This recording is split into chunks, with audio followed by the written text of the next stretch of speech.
Comme on dit souvent, jamais 203 et pour Martin Fourcade, cela est devenu réalité cette semaine avec la naissance de son troisième enfant.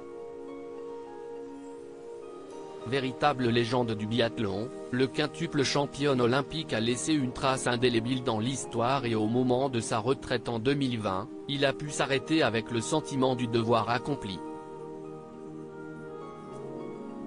Surnommé l'ogre catalan, le jeune retraité de 34 ans a pu passer à autre chose et il avait quelques idées en tête pour son après-carrière.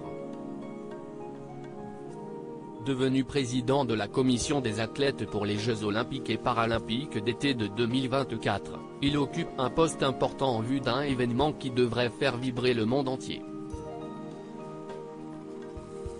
À côté de son activité professionnelle, Martin Fourcade est également un homme épanoui, en couple depuis de longues années avec Hélène et déjà papa de 2 filles, Manon, 7 ans, et Inès, 5 ans. Mais depuis mercredi, la famille s'est agrandie, comme l'ancien sportif de haut niveau l'a annoncé sur son compte Instagram. Depuis hier nous sommes 8 milliards sur notre belle planète.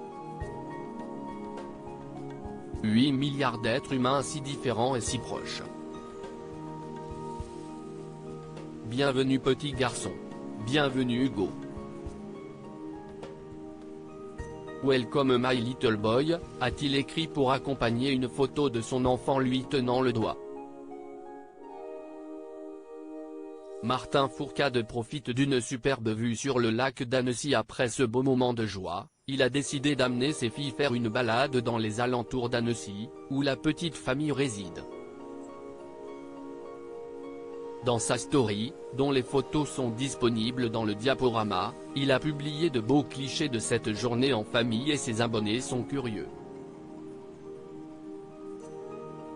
Beaucoup de questions sur ce lieu.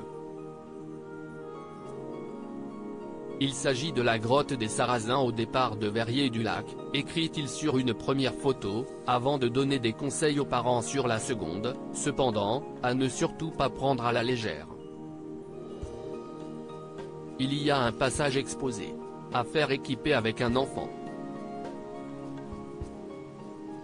Il a également publié 2 belles photos de cette journée avec ses filles Manon et Inès que l'on peut apercevoir. Tellement cliché, mais tellement beau.